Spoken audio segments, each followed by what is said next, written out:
I want to talk to you about the psychology of having these people that are in position of power, these black elected officials that are privileged to be there to represent their, their citizenry, and they are now using a system that was trying to go against them to commit crimes that are doing a disservice to their own kind. So talk to me about that.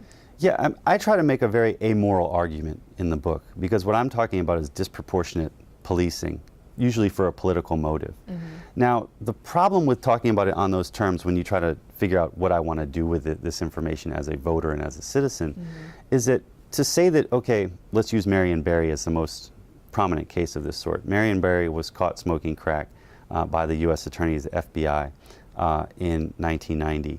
He beat the case because black people in DC essentially said, you're not investigating white folks like that. True, the U.S. Attorney was not investigating white folks like that.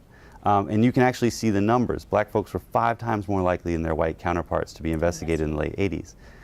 But if I'm a voter in DC, I don't want to just make my decision based on the fact that, well, if white folks do it, black folks can do it too. Exactly. Because that means that the constituents of white people who are smoking crack lose out, and now I, as a constituent of Mery and Barry, who's smoking crack, lose out. Right.